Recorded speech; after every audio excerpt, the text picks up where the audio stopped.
Estamos vivendo uma hora americana.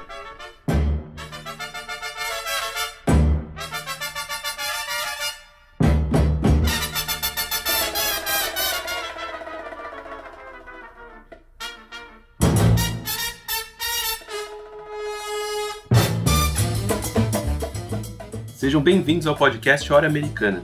Aqui trazemos especialistas para conversar sobre diversos temas da história das Américas.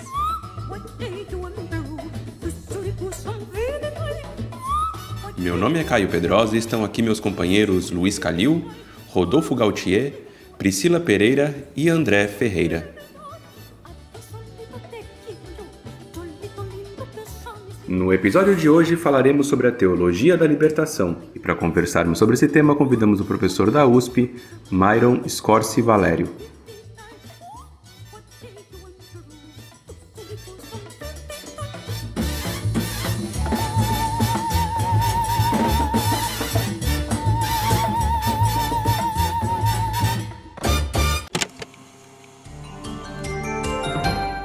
Em sua homilia na Casa Santa Marta, o Papa Francisco afirmou que as obras de beneficência são boas, mas a pobreza cristã consiste em dar do que lhe é próprio, inclusive do necessário, ao pobre. Quando ajudamos os pobres, não fazemos cristamente obras de beneficência. Isto é bom, é humano, mas esta não é a pobreza cristã que prega São Paulo. A pobreza cristã é dar o que é meu e não o que me sobra. Dar o que necessito ao pobre, porque sei que ele me enriquece. E por que me enriquece o pobre? Porque Jesus disse que ele está no pobre. O Papa afirmou também que a pobreza cristã não é uma ideologia, mas que está no centro do Evangelho.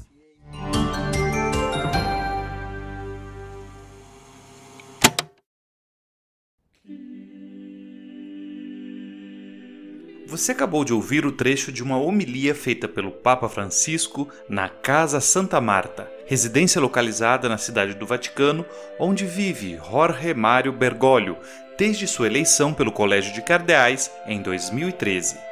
Ao tratar do cuidado com os pobres e excluídos, uma das marcas de seu pontificado, diga-se de passagem, Francisco alerta que, para o cristão, a pobreza não é uma ideologia, mas parte integrante da mensagem dos evangelhos e, portanto, do próprio cristianismo.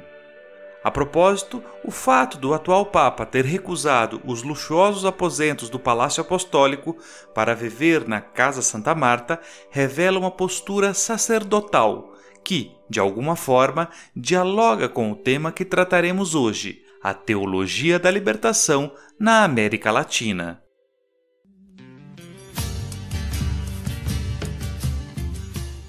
A preocupação com a pobreza não é exatamente nova no universo católico, sendo objeto de reflexão desde os tempos da chamada Igreja Primitiva. Ou seja, já estava presente nas comunidades cristãs dos primeiros séculos da nossa era.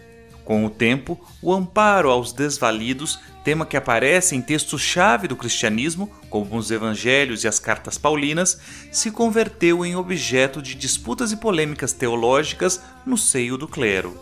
É certo que ninguém negava a necessidade de ajudar os pobres, mas a questão que se colocava talvez fosse outra, a saber, a igreja deveria ela mesma ser pobre?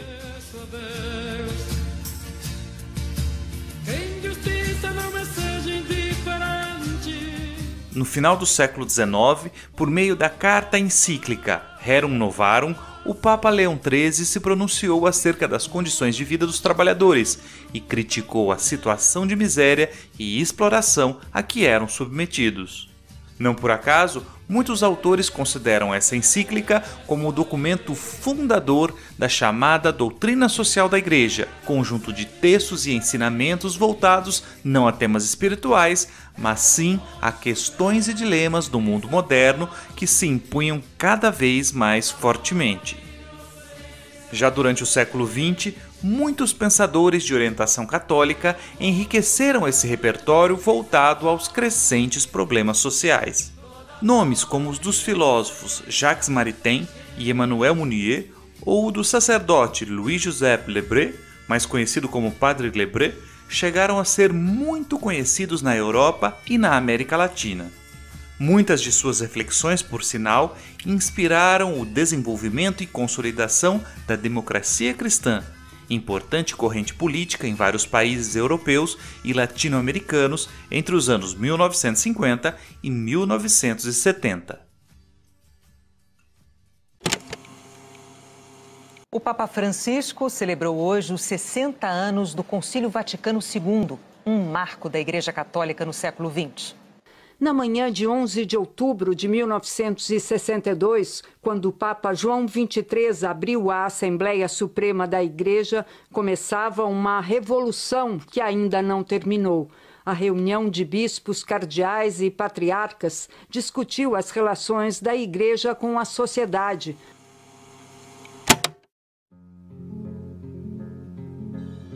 De acordo com a reportagem apresentada, em outubro de 2022, a Igreja celebrou os 60 anos de abertura do Concílio Vaticano II. Convocado pelo Papa João XXIII e realizado entre 1962 e 1965, esse concílio pretendia modernizar a instituição, reaproximando-a dos fiéis. Foi a oportunidade para que sacerdotes e teólogos de todo o mundo se reunissem para discutir temas candentes, mas que até então eram pouco abordados no meio católico. Naquela ocasião, já se percebia o surgimento de um setor do clero com decidida vocação social e que resolveu formalizar este propósito com a assinatura do chamado Pacto das Catacumbas.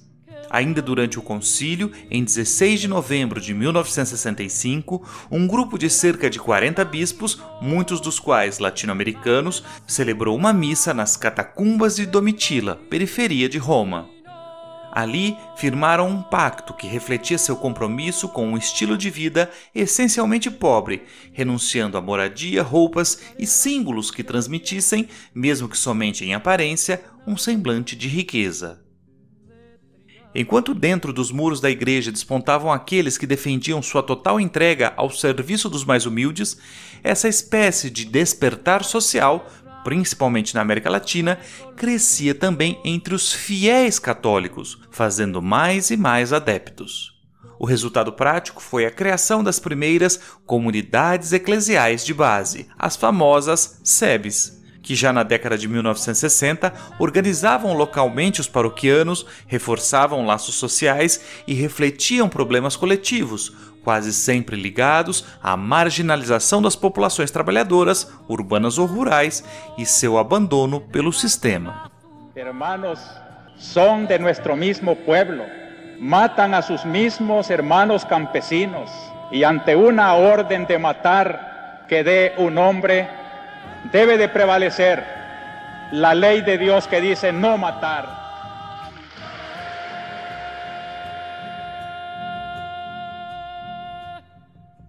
A disseminação dessas comunidades, bem como de uma leitura dos evangelhos que salientava a libertação do povo da opressão e da miséria, recolocava para a hierarquia católica a questão da pobreza. Contudo, não mais como objeto da caridade ou piedade cristãs, mas tendo o próprio excluído, consciente de sua condição, como protagonista de uma mudança coletiva. Nessa perspectiva, a salvação cristã não estava condicionada à morte do indivíduo e ao juízo final, e tampouco era a recompensa por seus sofrimentos terrenos. O reino de Deus e a promessa de uma vida plena deveriam ser alcançados aqui e agora.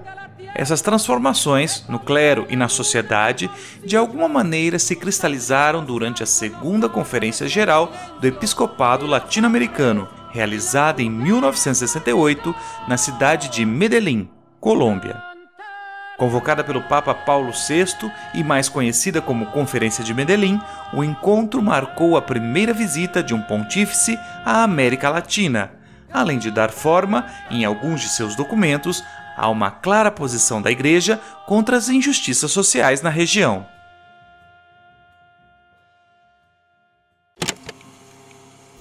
Medellín foi, sem dúvida, o Vaticano II da América Latina, mais avançado que o Vaticano II. Porque no Vaticano II a opção pelos pobres foi de uma minoria. uma minoria quase clandestina, comandada por Dom Helder Câmara. Medellín fez a opção pelos pobres. Medellín fez a opção pelas comunidades. Medellín fez a opção pela militância a partir da fé. Eu digo sempre que em toda a história da Igreja na América Latina e no Caribe não tem tido nenhum acontecimento como Medellín.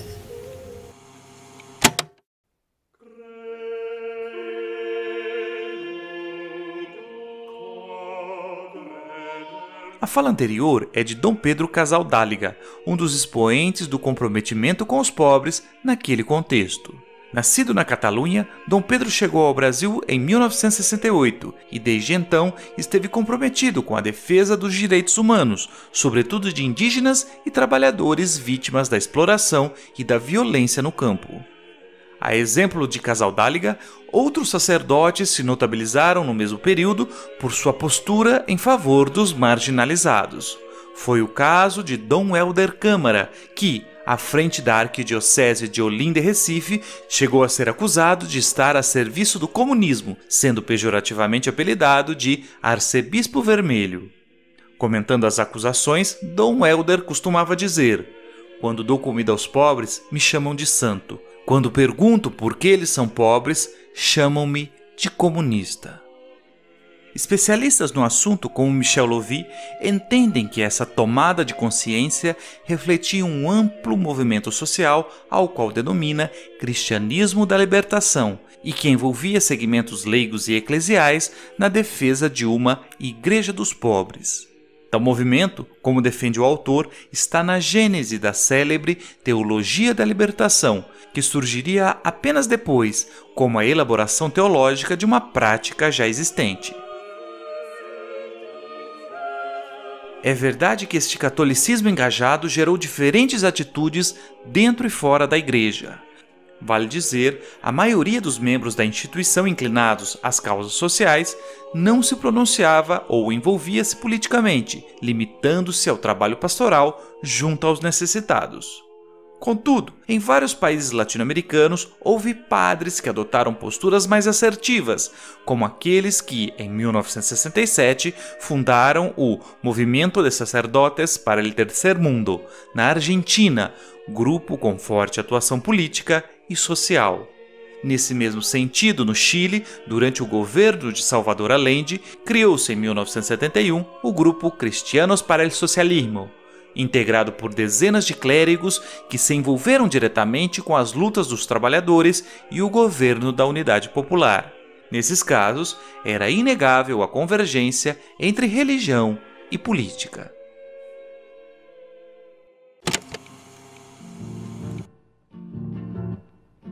Donde cayó Camilo, nació una cruz, pero no de madera, sino de luz.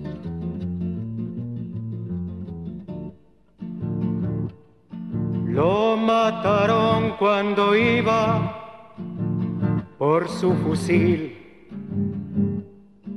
Camilo Torres muere para vivir. Você acaba de ouvir um trecho da canção Cruz de Luz, composição de Daniel Villietti, interpretada por Victor Jara. Essa música trata da morte em combate de Camilo Torres Restrepo, padre colombiano que, depois de se aproximar do marxismo, abandonou o sacerdócio e ingressou nas fileiras do ELN, Exército de Libertação Nacional, grupo armado surgido na Colômbia na década de 1960. Em tom profético, uma passagem da letra compara o sacrifício feito pelo padre guerrilheiro com o destino de Cristo. Lo clavaram com balas en una cruz, lo chamaram bandido como a Jesús. Y cuando ellos bajaron con su fusil, se encontraron que el pueblo tiene 100.000 Camilos prontos a combatir. Camilo Torres muere para vivir. Um pouco mais tarde, já nos anos 1970, o cenário de engajamento político e social que descrevemos e qualificamos anteriormente como cristianismo da libertação acabaria estimulando uma reflexão sistemática que mobilizou teólogos e sacerdotes católicos, além de vários protestantes, os quais formalizaram, por meio de livros escritos, aquilo que ficaria conhecido como Teologia da Libertação. Em síntese, não foi esta corrente teológica que gerou a radicalização dos meios cristãos. Ao contrário, os teólogos da libertação, em grande medida, são frutos de um contexto que os precedia e que, sem dúvida, transformou o cristianismo latino-americano. Cristo, Cristo Jesús, solidarízate, no con la clase opresora que exprime y devora la comunidad, sino con el oprimido, con el pueblo mío sediento de paz. Voltando à fala do Papa Francisco do começo deste episódio, a pobreza pode hoje não ser vista como ideologia no âmbito da Igreja, mas ao olhar para o passado recente, vemos que a matéria dividiu o clero, causando realinhamentos e tensões internas. Afinal, além de teológica, a questão também era hierárquica, ou ao menos assim foi tratada pelas autoridades clericais. Na década de 1980, por exemplo, muitos teólogos e padres que partilhavam dessa orientação foram advertidos e, em alguns casos, formalmente punidos por seus superiores.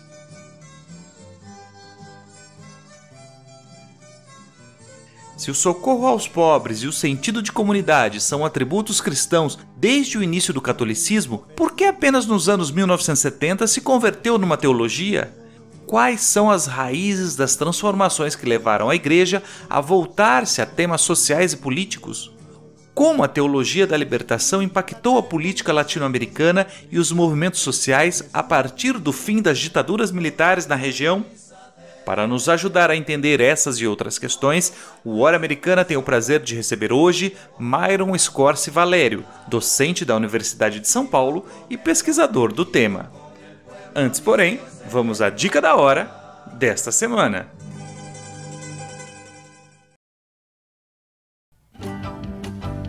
A dica da hora deste episódio fica por conta do filme argentino Elefante Branco.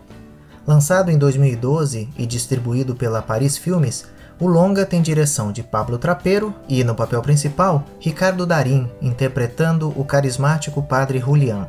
A produção retrata a história de um grupo de sacerdotes e seu trabalho por justiça social em uma comunidade excluída e miserável na periferia da Grande Buenos Aires. À frente da paróquia, além de Julián, temos Nicolás, jovem padre francês recém-chegado de um trabalho missionário na Amazônia.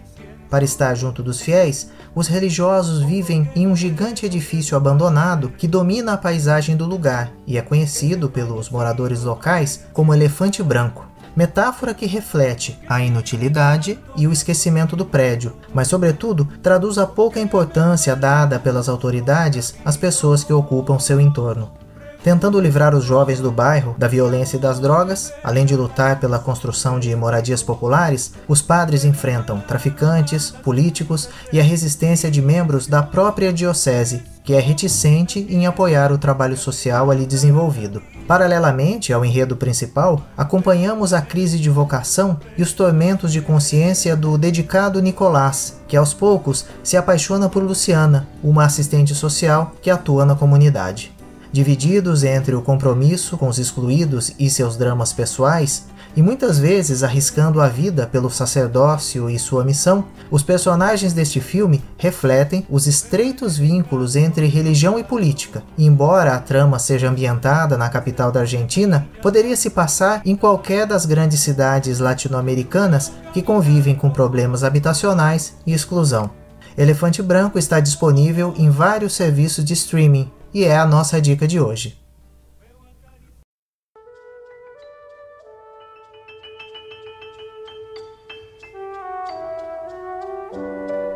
Você está ouvindo Hora Americana.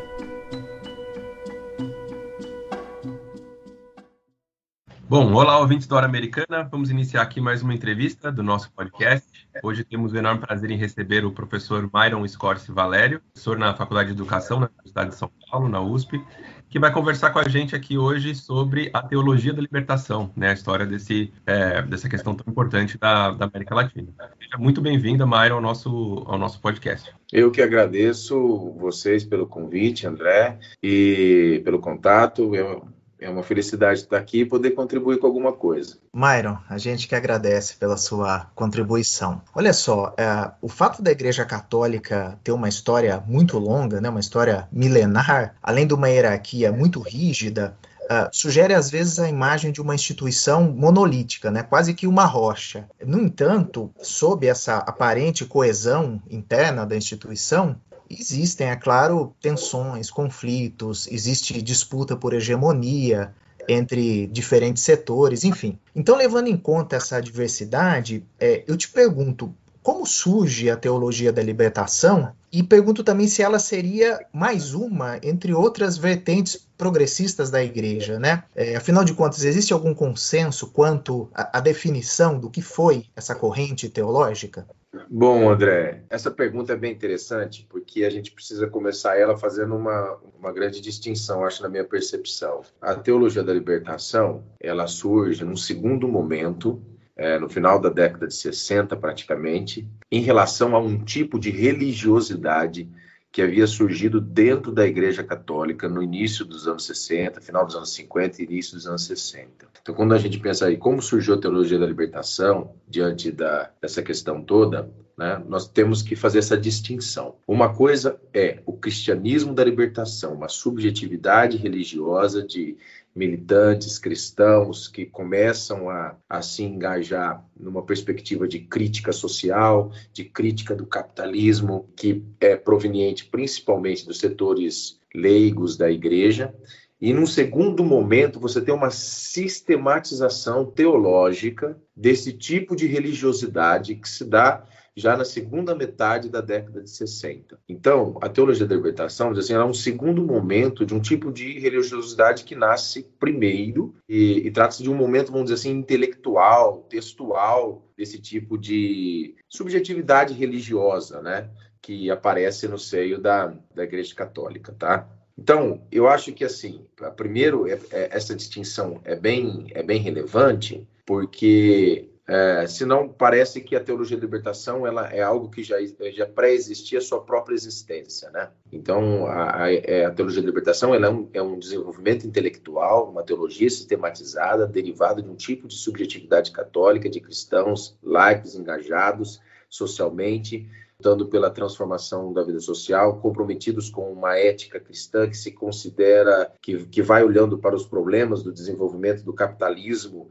contemporâneo, problematiza a questão da desigualdade, problematiza a questão da pobreza, da miséria, desenvolve uma ética de solidariedade que torna incompatível do ponto de vista religioso ser cristão e, ao mesmo tempo, aceitar uma ordem socialmente muito injusta.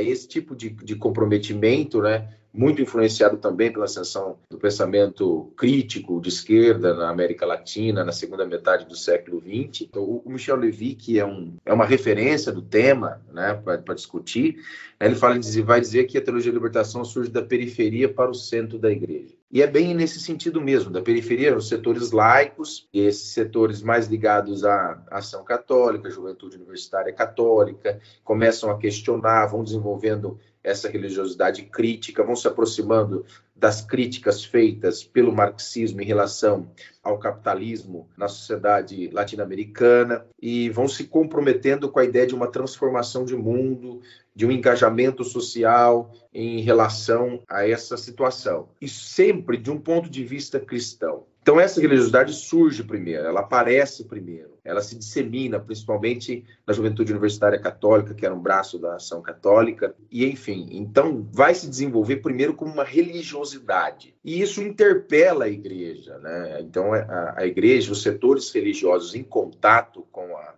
juventude universitária católica, com esse laicato mais engajado do ponto de vista social, que faz a crítica do capitalismo, né, que não admite essa compatibilidade de ser cristão e aceitar uma ordem tão injusta do ponto de vista social, ele vai começar a refletir sobre esse tipo de religiosidade. Isso num contexto também ali do Vaticano II, no início da década de 60. Então, eu acho que a primeira distinção que a gente tem que fazer é a teologia da libertação, é um segundo momento, é um momento em que a igreja, a teologia latino-americana, vai se debruçar para refletir sobre essa religiosidade que, né, está permeando setores da igreja e principalmente setores estudantis do laicato. Então, assim, eu acho que a primeira coisa. Num segundo desdobramento, sem dúvida, nós podemos considerar a teologia da libertação uma teologia progressista dentro desse quadro maior que é a Igreja Católica, né? Múltipla, diversa e tal. Então, nesse sentido, a gente tem que problematizar o conceito de progressismo. Né? O que significa progressismo? Significa uma adesão a determinadas perspectivas da modernidade, como, por exemplo, a valorização da ciência, a aceitação das liberdades individuais, da ideia de democracia, de um mundo mais secularizado, da capacidade humana de produzir, do ponto de vista social e político, uma engenharia social e política do Estado que minorize as questões das desigualdades. Então, nesse sentido, a teologia da libertação ela tem essa adesão ao progressismo. Mas, por outro lado, ela também tem um pé na tradição católica. Então, ela é resultado dessa ambiguidade. Porque, por exemplo, a crítica ao capitalismo industrial, a razão instrumental da modernidade, ao certo desencantamento do mundo, a crítica a uma sociedade burguesa que coloca como um valor incondicional o individualismo. Então, todas essas questões também fazem parte de uma certa tradição católica de crítica à modernidade que a teologia da libertação recupera. Então, quando nós definimos progressismo, então nós temos que ter em vistas essa ambiguidade da teologia da libertação. Em partes, ela avança no sentido da aceitação da modernidade, de determinados valores, né? Ela é filha da Revolução Francesa no que se diz aos direitos humanos e à democracia, por exemplo, mas ao mesmo tempo ela é filha da tradição católica na crítica ao individualismo, na crítica da razão instrumental, de um desencantamento do mundo, de uma sociedade capitalista, industrial, desumana e daí sucessivamente. Bom, Myron, como você já nos explicou aqui, né, a teologia da libertação faz parte aí de um contexto histórico bastante específico dentro da trajetória histórica da América Latina, né, e da Igreja Católica, né, que é aí os anos 60, né? Mas, né, muitas vezes a teologia da libertação ela é vista como uma espécie de despertar social, ou mesmo uma virada progressista na trajetória da Igreja Católica na América Latina. Mas a gente sabe, né, que embora essa corrente refletisse a chamada opção preferencial pelos pobres, né, a expressão que ficou consagrada na Conferência dos Bispos Latino-Americanos de Puebla em 1979, também é verdade que a preocupação da igreja com os assuntos temporais, né, digamos assim, não nasceu com a teologia da libertação. Você poderia sintetizar, né, para quem acompanha aqui o nosso podcast, quais são os antecedentes ou, de outra forma, as raízes dessas preocupações sociais do clero com as questões sociais? Olha, eu acho que nós podemos assim dividir em vários níveis de antecedentes, né? Existe um mais tradicional, mais longínquo, secular. O cristianismo ele é uma religião que tematizou a questão social desde os seus primórdios. Então, se você pegar desde a patrística, vai ter reflexões nesse sentido. Então, dentro da tradição, da longínqua tradição do desenvolvimento do cristianismo, você tem um pé na questão social, né? Então, seria, vamos dizer assim, um nível mais longínquo de uma tradição mesmo, que tematizou essa questão. Senão nós não teríamos na Igreja Católica São Francisco de Assis, os votos de pobreza, as ordens, tudo isso tem a ver com uma certa tematização dessa questão, que eu acho que quando o catolicismo da libertação recupera e a teologia da libertação recupera, então ela não está falando de algo novo, ela está se remetendo a uma memória histórica e religiosa, né, de uma tradição bem longínqua, que é a primeira, vamos dizer assim, o nível mais, a antecedência mais profunda, digamos assim, né? No segundo aspecto, nós temos algumas antecedentes modernos mais evidentes. Por exemplo, eu acredito que a Rerum Novarum, de 1891, encíclica do Papa Leão XIII, que tematizou sobre questão social e fez a crítica do capitalismo moderno, mas fez a crítica do socialismo também, tematizou as questões de trabalho, a situação do operariado europeu durante o processo da Revolução Industrial. Eu acho que ela é um antecedente relevante, um antecedente importante, que mostra essa tematização. O surgimento da ação católica nos anos 20 também evidenciam essa questão da igreja, né, recuperar espaço dentro da sociedade e discutir os destinos dessa sociedade, né, dessa sociedade moderna, desenvolvendo aí dentro dessa ação católica que ela vai, o modelo belga, que vai ser um modelo que vai prevalecer, né, de uma divisão por classe social, e a América Latina absorve esse modelo de divisão por classe social, isso vai ser muito importante, porque vai colocar as reflexões dos católicos junto às classes operárias na Europa, né, para problematizar esse universo de questões sociais muito relevantes. Significa o quê? Uma preocupação da Igreja com esse âmbito. A 40º ano, Mater Magistra, são todas encíclicas que vão tocando na questão social e que destacam a importância e a relevância da questão social dentro da Igreja. Além da própria Rerum Novarum, da ação católica, você tem a democracia cristã, do Maritain, que apesar de enfatizar o aspecto da questão política, né, de uma certa abertura para a ideia de uma democracia liberal, a aceitação da democracia liberal pela Igreja, toca na questão social de fundo, né? A Nouvelle Théologie Française, que ali dos anos 40 também, né, uma série de teólogos franceses, inovadores, né, como Teilhard de Chardin, Yves Conga, Henri de Lubac, Jean Danielou, Chenu, todos eles fizeram grandes reflexões, né, em relação à questão da modernidade, e alguns deles tocando no debate sobre a questão social, refletindo sobre as críticas do marxismo, né, ao capitalismo moderno, né. Também eu gostaria de destacar a experiência dos padres operários franceses na década de 40. Essa experiência também foi uma experiência muito significativa, né? Padres que viviam junto aos operários, né? Desenvolveram a estratégia de fazer uma missão junto ao operariado, e interpelando as questões de vida social a partir dos conceitos cristãos. Então você tem uma longa tradição aí de preocupação com a questão social, e muitos desses padres operários, por exemplo, estreitaram relações com os comunistas e colaboraram na resistência, por exemplo, na década de 40, na França. Depois eles foram desarticulados em 54, se não me engano, pelo Papa Pio XII, mas é um antecedente também importante, né, que demonstra esse comprometimento com a questão social, a questão do operariado, da questão de classes, na exploração do trabalho. Outro movimento importante que a gente poderia colocar aí na gênese, na raiz aí da teologia da libertação, desses antecedentes da Igreja, da preocupação com a questão social, é o movimento Economia e Humanismo do padre Lebré, da década de 50, muito forte naquele espírito pós-Segunda Guerra Mundial, de promover um processo de desenvolvimento dos países na periferia do capitalismo, resolver as questões relativas à pobreza, à miséria, à exploração social. Então, ele também é um movimento muito significativo que influencia profundamente o meio católico. Nós temos aí, então, dois movimentos aí já quase que na segunda metade do século XX, que tem uma antecedência, vamos dizer assim, de bem próximo. Então, se nós falamos do primeiro nível, que é a longa tradição lá da questão da pobreza dentro do cristianismo, depois nós podemos falar da Rerum Novarum, da ação católica, que são elementos de respostas ao mundo moderno da Igreja, e mais próximos do desenvolvimento da teologia da libertação em termos temporais, essa renovação teológica da Nouvelle Théologie Française, e também esse novo cristianismo social dos padres operários, do Economia e Humanismo do padre Lebré, que são extremamente importantes aí para a gênese da teologia da libertação. Lembrando que boa parte dos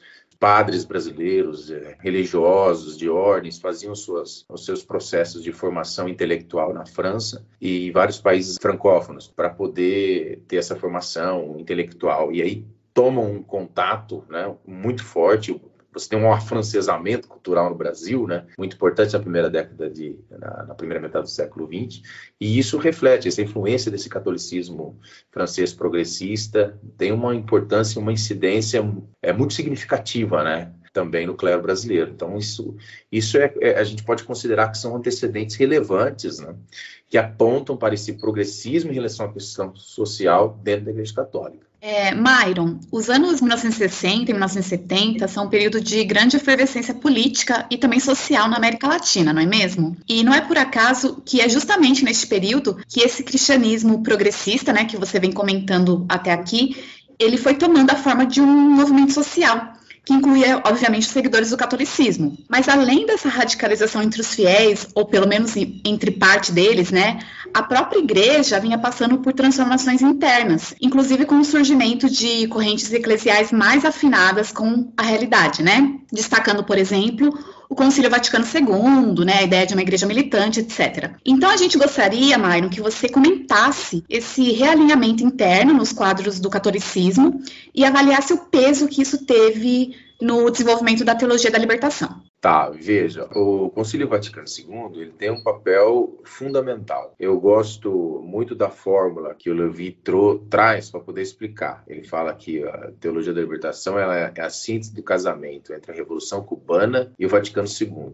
A Revolução Cubana exemplifica isso que você acabou de dizer, esse contexto crítico, né, revolucionário, inclusive, de crítica do capitalismo muito forte na América Latina, né, final da década de 50, início da década de 60. E, ao mesmo tempo, você tem na Europa a realização do Concílio Vaticano II.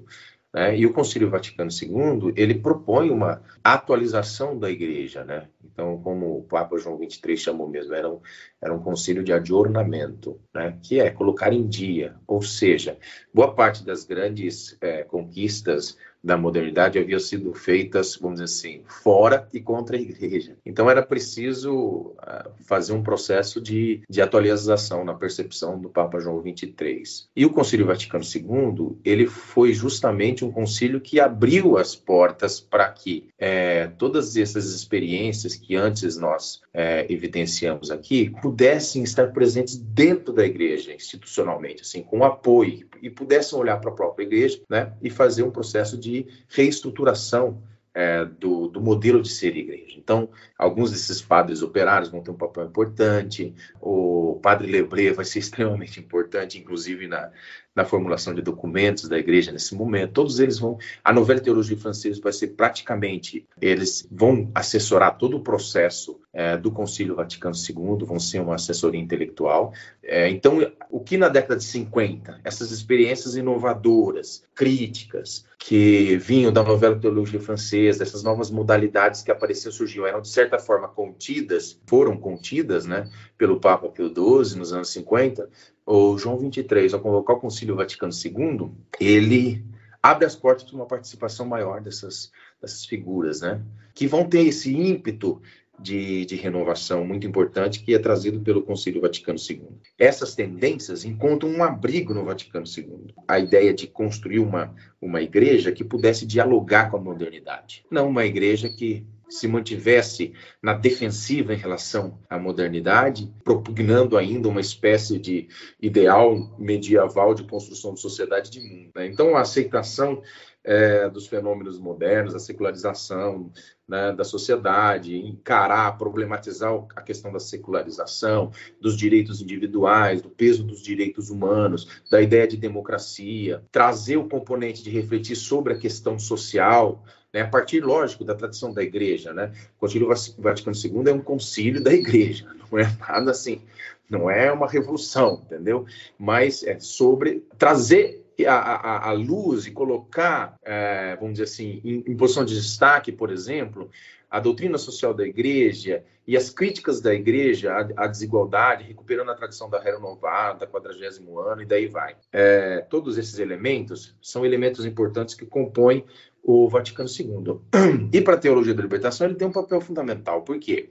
Porque nesse processo de adornamento, atualização, ele se abre para as ciências sociais, para as ciências críticas. Então, o pensamento católico, ele abre as janelas para a reflexão crítica da ciência. E essa ideia de uma igreja no mundo. Então, essa mudança vai ser fundamental. Porque quando, por exemplo, Dom Larraín, que era, junto com o Helder Câmara, estavam ali no topo da CELAN, né, da Comissão Episcopal Latino-Americana, a partir de 63, 64, vão começar a refletir sobre como trazer as diretrizes do Concílio Vaticano II para a América Latina.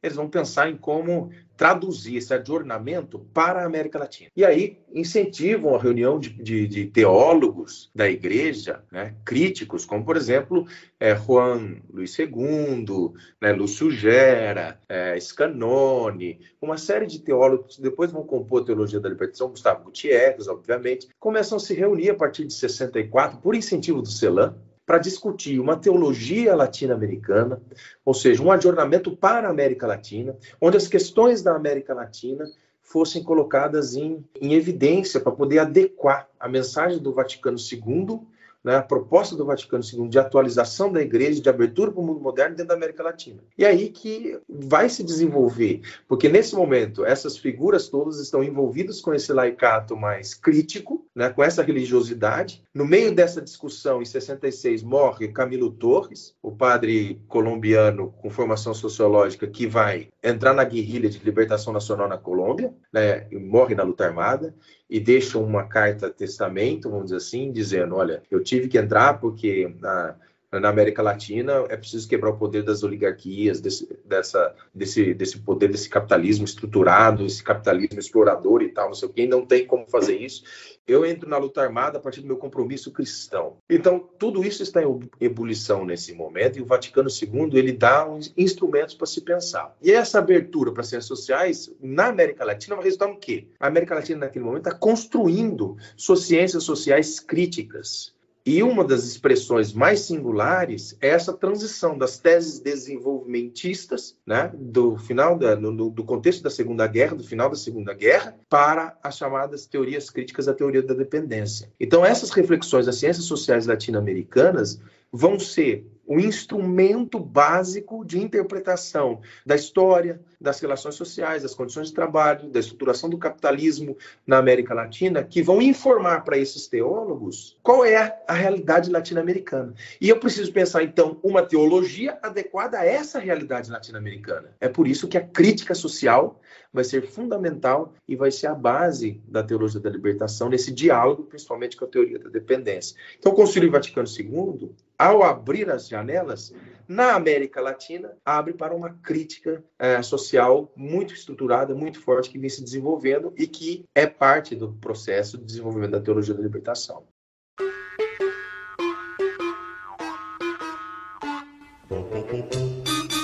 Oi, eu sou a Maria Clara. Oi, eu sou o Paulo, e nós somos integrantes do Hora Americana.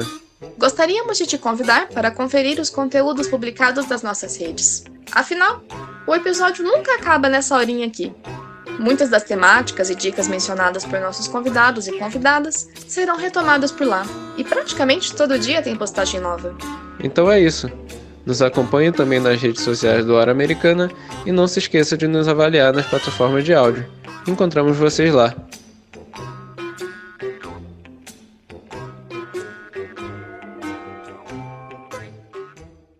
Bom, Mayra, até agora eu acho que toda a nossa conversa se concentrou em autores, teólogos, em movimentos ligados quase que exclusivamente à Igreja Católica. No entanto, essa ideia de uma Igreja dos Pobres, que é algo muito associado ao movimento de teologia da libertação, né, também teve uma repercussão, mesmo que menor, entre autores, teólogos protestantes. Só para citar um caso, um exemplo brasileiro, tem o Rubem Alves, um educador, um teólogo muito conhecido, autor de dezenas de livros, que deu o título, pelo menos inicialmente para a tese dele, de Por uma Teologia da Libertação, uma tese escrita nos Estados Unidos em 1968, uma época e um ano bem importantes para a gente pensar as questões do tema de hoje. Pensando nisso, é possível a gente falar de uma vertente, de um movimento teológico do mundo protestante aqui na América Latina? E se for o caso, né, é possível a gente apontar diferenças, semelhanças em relação à teologia da libertação mais ligada ao catolicismo, que é o que a gente vem falando até agora? Não, sem dúvida, existiu uma teologia da libertação protestante.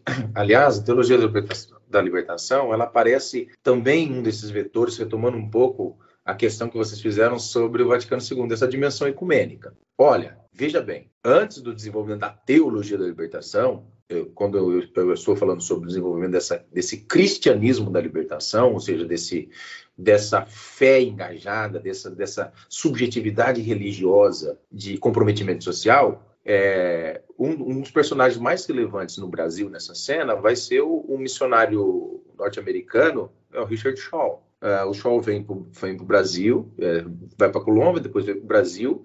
Em 1953, ele escreve um livro chamado Cristianismo e Revolução Social, por exemplo. Tem um papel importante na interlocução com os dominicanos de São Paulo. Ele vem para o Seminário Presbiteriano de Campinas. É uma figura que vai influenciar, inclusive, Rubem Alves e outros autores. Em 62, você tem a Conferência do Nordeste, né, uma conferência protestante, que vai discutir Cristo e o processo revolucionário brasileiro no contexto ali do governo João Goulart, de toda a problematização que vai, política, né, a questão política que vai dar depois do golpe de 64.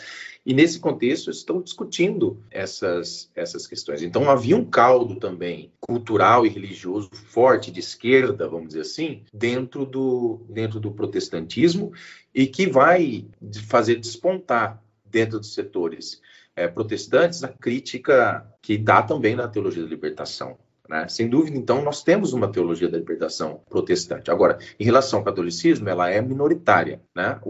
O catolicismo era hegemonicamente muito maior na América Latina. No caso do Brasil, em meados da década de 60, a CNBB vai começar a se tornar mais simpática, então você tem um apoio institucional à teologia da libertação no Brasil. E, em contrapartida, os protestantes não. Os protestantes vão ser teólogos, críticos, vai haver esse caldo, só que vai acontecer. As instituições protestantes vão fechar as portas para a teologia da libertação. Vão estabelecer parâmetros de perseguição, de fechamento de oportunidades, né? Vão ter uma posição mais conservadora enquanto instituições. Então, isso faz com que, dentro do protestantismo, isso não se prolifere de uma maneira grande. E fique mais restrito, obviamente, aos setores protestantes, chamados, aqui a gente pode chamar, só para denominar, não vamos problematizar isso do ponto de vista historiográfico, mas os chamados protestantes históricos, né? Presbiterianos, metodistas, alguns batistas e tal. Mas é importante lembrar que o protestantismo brasileiro, a maior parte do setor sempre foi pentecostal. Sempre foi pentecostal. Na década, no século XX, o pentecostalismo cresce e aí vai ser o grande setor. Então, e a teologia da libertação não chega no pentecostalismo, porque tem uma visão muito dualista, tal, né? E nesse sentido.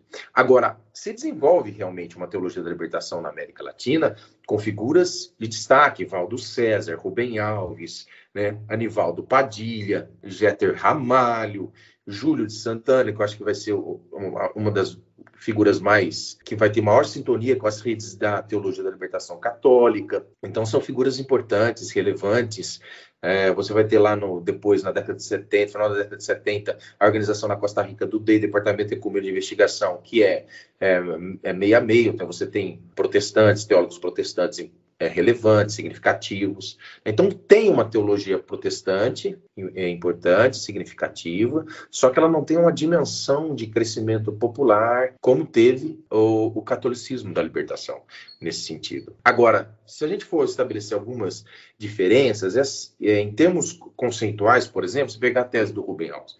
A tese do Rubem Alves, né, que inclusive o nome é Por uma Teologia da Libertação, que depois no Brasil é publicado como a Teologia da Esperança, ela não tem tanto essa identidade com a crítica econômica, sociológica da teoria da dependência. Não, é uma crítica mais culturalista, né? Vamos dizer assim, da desumanização do tipo ideológica e cultural que o capitalismo instrumental, que a racionalidade instrumental do capitalismo estabelece na sociedade moderna.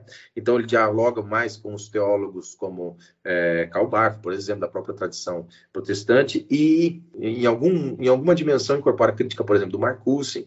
Então não está tão ligado assim aos teóricos da dependência como vai estar a teologia da libertação, que se consolida como hegemônica dentro do próprio campo da teologia da libertação. Então, tem essas algumas diferenças nesse sentido entre os autores mesmo. Agora, você tem atuações conjuntas. É só lembrar que o Jane Wright, que é um reverendo presbiteriano, junto com o Dom Paulo Evaristo Arnes, que era um bispo progressista, ligado à teologia da libertação, e o Henry Sobel também, eles vão fazer aquela missa ecumênica para o Vladimir Herzog, na Catedral da Sé, né, em meados dos anos 70. Então, eles têm uma atuação importante e vão deixar um legado importante de instituições que a gente pode dizer assim.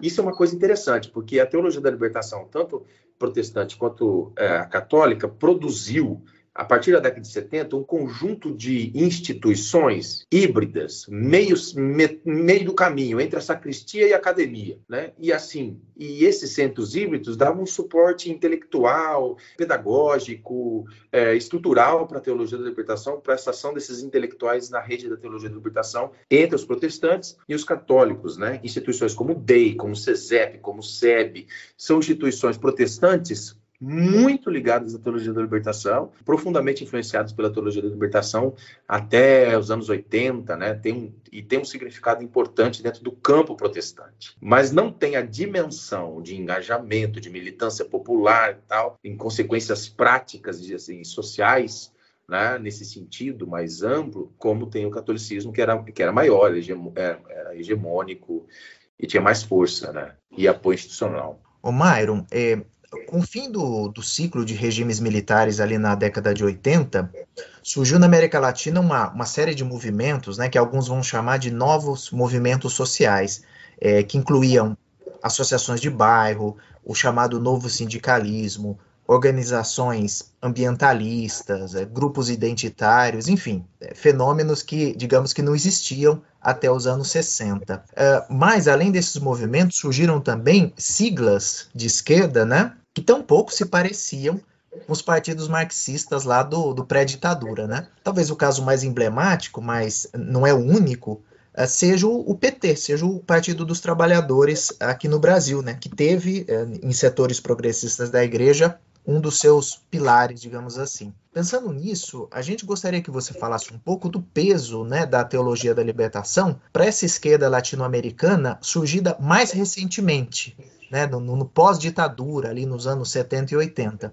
Ao que parece, esse impacto, né, não foi homogêneo. Então, tendo em vista essa grande diversidade da atuação da igreja e dos grupos, né, internos da igreja, você poderia dar exemplos da presença da teologia da libertação em países específicos? Bom, como você bem disse, no Brasil, o significado da teologia da libertação, eu acho que ele é profundo para a construção dessa sociedade democrática que vai emergir nos anos 80. Né? Eu acho que se você pegar qualquer movimento social brasileiro e você fizer uma gênese dele, vai ter geralmente um agente de pastoral, uma freira, um padre, alguém ali, né, ligado à teologia da libertação, e isso é muito significativo, porque na década de 70, principalmente por conta das ditaduras do Cone Sul, a própria teologia da libertação vai olhar para a esperança revolucionária que existia na década de 60, devido à Revolução Cubana e o surgimento de outros grupos guerrilheiros na América Latina. Havia uma espécie de vaga revolucionária que talvez pudesse fazer com que esses países, né, se tornassem países socialistas ou que rompessem com a relação de dependência, com o imperialismo. Então havia uma certa esperança revolucionária. Mas isso entra em refluxo na década de 70, principalmente nos países do Cone Sul, por causa das ditaduras militares. O Brasil é um deles. E uma das consequências disso é uma verdadeira opção de, ao invés de apoiar esses grupos revolucionários do ponto de vista religioso, dar legitimidade para o que eles faziam, organizar a base da população, né? através das SEBs, e fazer um processo pedagógico de evangelização de longo prazo, né? E nesse processo de evangelização vinha a ideia de uma conscientização social, o diálogo com a metodologia Paulo Freire, educação de jovens e adultos, né? A construção de toda uma representação que era ao mesmo tempo religiosa e ao mesmo tempo social da vida, e que contribui muito nesse processo de organização popular e no surgimento dessa, abre aspas, dessa nova esquerda no Brasil. Então, realmente, eu acho que a teologia da libertação, ela tem esse legado, principalmente no Brasil, mas ela não se manifestou assim só no Brasil desse modo, né? Ela tem repercussões na América Latina como um todo. Se nós pegarmos, por exemplo, no Chile, no início da década de 70, teólogos da libertação, eles vão apoiar o governo do Allende, né? Então vai ter o desenvolvimento lá de um movimento católico chamado Cristãos pelo Socialismo, né? O Pablo Richard, que é uma das principais expoentes, depois vai ser exilado quando cai o governo de Allende, né? Em 73, vai ser exilado na Costa Rica e tal. Então, veja, no Chile, você tem um apoio ao governo socialista, né? Do Salvador Allende. Na Argentina, desenvolve um grupo que a gente pode destacar aqui, que é o Sacerdotes pelo Terceiro Mundo, que também tem essa pegada pastoral de ir para os bairros pobres, para as periferias, organizar os camponeses, que é mais ou menos o mesmo contexto que o Brasil, só que, obviamente, a Igreja Argentina era muito mais ligada à ditadura, né, hierarquicamente, né, eles não tinham o apoio que o Brasil teve, por exemplo, da CNBB. Isso é uma diferença fundamental, né? Lá surge a chamada teologia do povo, mais ligada à história do peronismo, com menos teoria da dependência marxista-estruturalista, vamos dizer assim, mais ligada a uma percepção do nacional popular, celebrava mais do que a teologia da libertação, um catolicismo popular, devocional e tal, mas que tem essa pastoral social muito forte, do qual a gente pode até dizer que, de certa forma, o Papa Francisco é herdeiro. Agora, eu acho que um contexto singular é na América Central. Na América Central, você tem o desenvolvimento aí de uma sociedade marcada pela ascensão das guerrilhas no final da década de 70 e década de 80. Então, enquanto você tinha uma pegada autoritária maior no Cone Sul, na América Central você tinha o afloramento dessas tendências aí de organização da guerrilha e tal, e da luta armada. E a teologia da libertação, ela contribui para isso. Por quê? Porque os sacerdotes, os padres, agentes pastorais, principalmente aqueles que faziam essa pastoral social, né, vão fazer essa pastoral social influenciado por esse vetor de organização popular, de luta por direitos, reivindicação de melhoria de vida, de qualidade. E, nesse sentido, vão agregar, vamos dizer assim, apoio a essas guerrilhas de esquerda, né, que estão em luta. Então, vai haver uma sintonia, uma afinidade ideológica, né, entre esses movimentos. E aí, obviamente, nesse contexto, a repressão é duríssima, né? É muito dura, grupos paramilitares de direita, treinados pela CIA, aquela repressão social. Então, ser católico na América Central, na década de 80, e falar em direitos humanos, significava você assinar uma sentença de morte, né? Isso que resultou, por exemplo, no assassinato da figura do Dom Oscar Romero, o bispo de El Salvador, né? Agora, mais recentemente, entrou no processo de canonização e foi canonizado pelo Vaticano.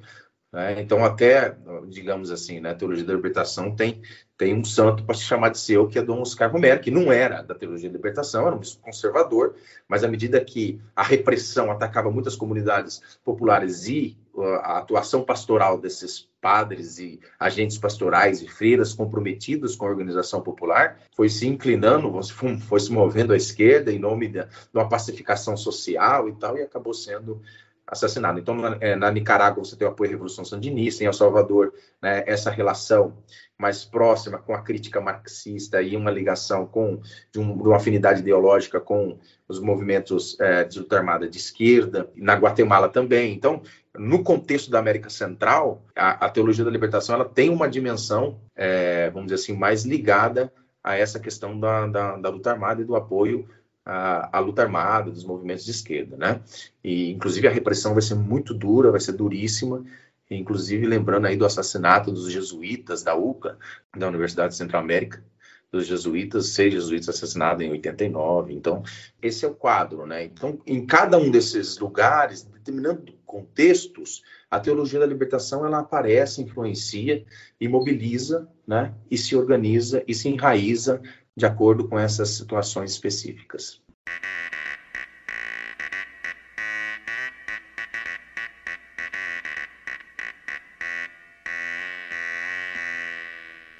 Você está ouvindo Hora Americana. Mário, você já comentou um pouquinho, quando estava falando sobre essa vertente protestante da teologia da libertação, como ela sofreu resistências, repressão, seja determinadas interpretações, posturas, ou até mesmo a indivíduos que foram associados a esse movimento. Pensando no caso específico agora da Igreja Católica, a gente percebe que, principalmente a partir dos anos 80, tem uma espécie de enquadramento por parte do Vaticano, inclusive com punições, que estão ligadas diretamente ao próprio João Paulo II, que era o Papa do período. Parece, de certa forma, né, que a cúpula da Igreja acabou preferindo tratar essa questão da teologia da libertação não como uma questão eminentemente teológica, mas como uma quebra de hierarquia, uma quebra de disciplina, dentro de um cenário geopolítico muito marcado pela Guerra Fria e por outros aspectos específicos aqui da América Latina. Nesse sentido, você poderia explicar um pouco como que foi essa repressão institucional aos teólogos e a própria teologia da libertação de forma mais ampla? E, se possível, né, alguns exemplos de casos que mostram como essa repressão atua na prática em indivíduos ou em locais específicos. Sem dúvida, houve uma repressão por parte do Vaticano à teologia da libertação. Acho que essa é uma dimensão que deve ser levada em consideração. Inclusive, quando você vai falar depois, posteriormente, sobre declínio, eles vão colocar muito essa questão. Talvez não é tudo isso, tá? Mas houve uma repressão do Vaticano, e essa repressão se configurou em fatos concretos. Por exemplo, a imposição do silêncio obsequioso ao Gustavo Gutierrez, ao Leonardo Boff, a convocação para dar explicações no Vaticano do Leonardo Boff sobre o livro Igreja, Carisma, Poder. E aí você toca numa situação muito importante, porque uma das questões que vai chamar atenção é a ideia de eclesiogênese proposta pelo Leonardo Boff, e essa ideia de você construir uma igreja de baixo para cima, com menos institucionalidade. Quando essas propostas vão caminhando nesse sentido para dar organicidade à ideia do povo de Deus, do povo dos pobres, dessas comunidades, dessa igreja pobre, mas que não pode ser tão verticalista do ponto de vista hierárquico, isso vai incomodar o Vaticano. Eu acho que tem essa dimensão mesmo de disciplinarização, vamos dizer assim, né? E aí tem essas consequências práticas, silêncio obsequioso dos teólogos mais relevantes, né? Condenação explícita, 2 documentos da Congregação para a Doutrina da Fé, na época sob a batuta do cardeal Joseph Ratzinger, né? Criticam a teologia da libertação, censuram a teologia da libertação. Ou a convocação, por exemplo, de Dom Pedro Casaldáliga, que era bispo de São Félix da Araguaia, que nunca saiu do Brasil desde que havia chegado como missionário claretiano, no final dos anos 60, início dos anos 70, lá do Mato Grosso. Mas durante os anos 80, meados dos anos 80, pega o avião e vai apoiar a Revolução Sandinista na Nicarágua. Vai fazer várias visitas pastorais às comunidades de base lá da Nicarágua, né? E apoiando os agentes pastorais e tal, enquanto a igreja da Nicarágua estava dividida. O setor hierárquico era muito ligado às oligarquias, o setor clerical de base vinha das classes populares. Então, isso gerou uma divisão muito forte nesses países da América Central entre a cúpula do bispado e os sacerdotes e aquelas figuras que tinham um trabalho mais pastoral junto com as comunidades populares, né?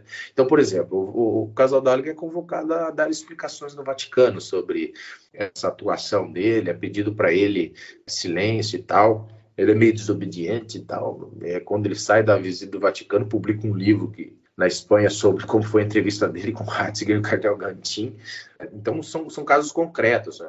Outro exemplo concreto assim, de repressão é na Diocese de São Paulo. Né? O Dom Paulo Evaristo Arnes, vamos dizer, era uma estrela da teologia da libertação na América Latina. Tinha muita simpatia pelo progressismo, era um bispo progressista, teve uma atuação relevante no combate à ditadura militar, à tortura, a estruturação da Comissão de Justiça e Paz, Brasil Nunca Mais, retirada de presos políticos da ditadura, do DOPS. Teve uma atuação muito significativa, uma figura assim, bem interessante. E na década de 80 eles dividem a Arquidiocese de São Paulo em 4. Para diminuir o poder do cardeal Arnes e colocam no lugar bispos com um perfil mais conservador. Impeditivo de publicação de um grande tomo, que havia um planejamento de fazer um grande tomo sobre teologia da libertação, acerceamento, restrições em relação a publicações. Então, assim, tem uma série de condutas, né, que evidenciam essa repressão. Fora fatos muito simbólicos, né? Por exemplo, João Paulo II, que era um anticomunista fervoroso, veio em 83 no Chile, veio para a América Latina, em 83 vai no Chile de Pinochet, desfila com Pinochet, tira fotos com Pinochet, numa boa, na paz, como a gente pode dizer. E depois passa na América Central, vai para Nicarágua e quando ele é recebido pelo governo sandinista da Nicarágua, pelos padres que compunham o governo sandinista, né, lembra?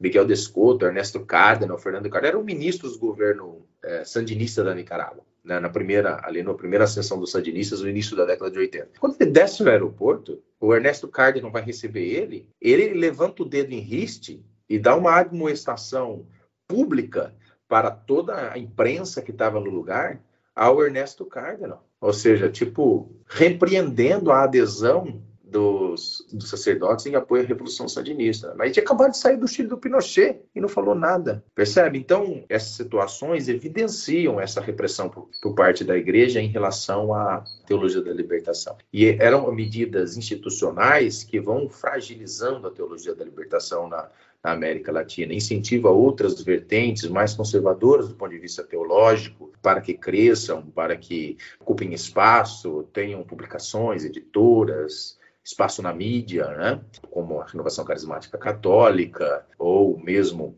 setores mais tradicionalistas, como a Opus Dei. Então você tem realmente um processo de repressão. Fora isso, é escandaloso, na minha perspectiva pelo menos, o fato do Vaticano ter construído uma aliança com o Reagan na década de 80, lembrando que os Estados Unidos financiava a guerrilha contra a Revolução Sandinista, treinava os militares e os paramilitares nessas guerrilhas na Guatemala, em El Salvador, que assassinavam padres, e havia uma aliança estratégica do ponto de vista geopolítico entre o Vaticano e a Casa Branca, né? Isso evidencia, assim, um certo enquadramento por parte da teologia da libertação. Isso não explica totalmente, vamos dizer assim, abre aspas, né, aquilo que a gente pode chamar, talvez daqui a pouco a gente aborde isso sobre o declínio da teologia da libertação na América Latina, mas tem um papel considerável. Bom, Myron, para a gente caminhar aqui para o final da nossa entrevista, a gente queria justamente que você avaliasse essa permanência, né, da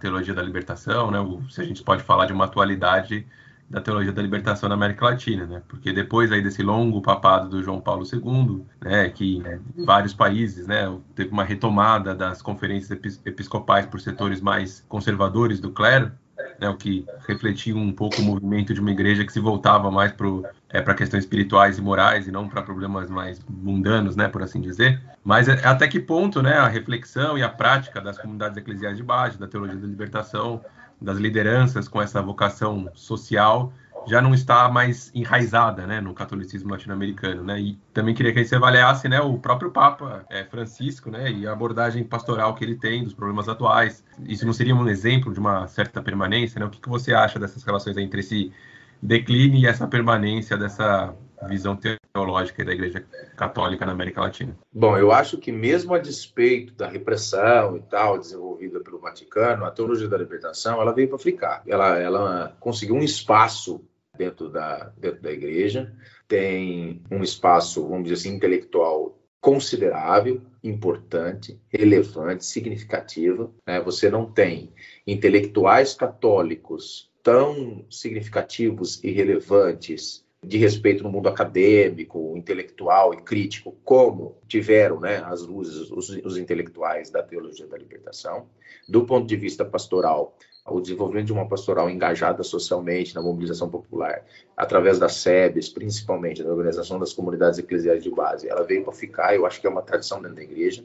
Ela não tem o esplendor que teve na década de 70, na década de 80, mas ela tem um lugar, um lugar específico, consolidado, legitimado, entendeu? Então, acho que isso, a teologia da libertação deixa como herança, como uma herança. Ela tem um espaço institucional consolidado dentro da igreja, com todas as adversidades enfrentadas a partir da década de 80, inclusive a própria derrocada do socialismo como opção política, ao aparecimento de novos sujeitos sociais, como negros, mulheres, LGBTQIA+, essas correntes, né, mais que o pessoal chama de identitárias, mais ligadas às bandeiras de identidade, políticas de identidade, mas que a teologia da libertação teve um papel importante, abriu reflexões, só que tinha dificuldade de lidar, porque não deixava de ser católica. Então, se você pegar esses textos da década de 70 e tal, você vai ver muita resistência, uma certa sintonia com a moralidade sexual, a dificuldade com a questão da sexualidade, divórcio, aborto, todas essas questões que são colocadas aí pela direita cristã, de uma maneira como uma bandeira política importante e que fazem a crítica da teologia da libertação. A teologia da libertação tem dificuldade com essas coisas, historicamente. Só alguns teólogos mais de ponta, sei lá, como, por exemplo, Frei Beto e tal, que assumem posições mais claras, mas no bojo dos escritos, da produção, ainda fica muito, né, na questão social, na questão de classe, na pobreza, então, a desigualdade. E depois, nos anos 90, uma abertura para a questão ecológica, né, para a dimensão da questão ecológica como uma consequência da crítica à lógica capitalista de exploração, expropriação, organização da sociedade. Né? Então, a teologia da libertação tem um veio, né, de crítica ao capitalismo que permanece. Então, eu acho que ela tem o seu lugar, ela permanece, ela tem a sua herança, ela não tem mais o brilho, a pujança, a força que tinha. Talvez nós podemos ver isso com a falta de renovação, você não vê grandes figuras novas, intelectuais, ligadas à teologia da libertação, católicos, capazes de mobilizar. É ainda Frei Beto, é ainda Leonardo Boff, que mobilizam ainda. Então isso mostra um pouco também um certo declínio. Tá? O fato de você ter santos canonizados, como, por exemplo, Dom Oscar Romero, indica esse grau de institucionalização. A própria Igreja Católica, vamos dizer assim, absorve a teologia da libertação e amortiza a teologia da libertação. E Dom Oscar Romero se torna santo. Então, é um passo importante de maior aceitação institucional, mas, ao mesmo tempo, de redução, vamos dizer, da capacidade de fazer barulho da teologia da libertação. Essas duas coisas são concomitantes. O enquadramento resulta numa aceitação, mas numa perda de capacidade de potência política, vamos dizer assim, da teologia da libertação, Agora, quanto ao Papa Francisco, eu considero ele é herdeiro da teologia da libertação, óbvio, muito mais ligado à teologia do povo da Argentina, que assim, a teologia da libertação colocou na pauta do dia uma pastoral que fosse social e engajada socialmente. E nesse sentido, o Papa Francisco, ele tem essa atuação pastoral de indicar os problemas contemporâneos, problematizar a questão do capitalismo na contemporaneidade, e ele retoma uma tradição social da igreja, dá um pitaco dessa tradição da teologia da libertação. Então, sem dúvida, eu acho que é um alento para a teologia da libertação, a figura do Papa Francisco, e a forma de conduzir ele, principalmente por essa linha pastoral, Essa ideia de uma pastoral social preocupada com o destino dos povos e tal. A atuação do Papa Francisco também está nesse contexto de institucionalização da teologia da libertação, de maior legitimidade interna, mas também de perda de potência, em termos de mobilização social, de organização popular, de lutas revolucionárias. Então, acho que são questões para a gente avaliar, pensar e refletir. Bom, Myron, muito obrigado pela sua entrevista, ficou ótima, a gente conseguiu aprender muita coisa, sobre esse movimento aí, sobre essa questão da Igreja Católica que é tão relevante para a história da América Latina do século XX. Muito obrigado pela entrevista. Eu que agradeço vocês pelo convite, foi uma honra estar aqui na Hora Americana, junto com todos, e tentando contribuir aí o máximo possível para esclarecer essa temática que é uma vida de pesquisa com tanta coisa e a gente ainda descobre coisas novas. Valeu, obrigado.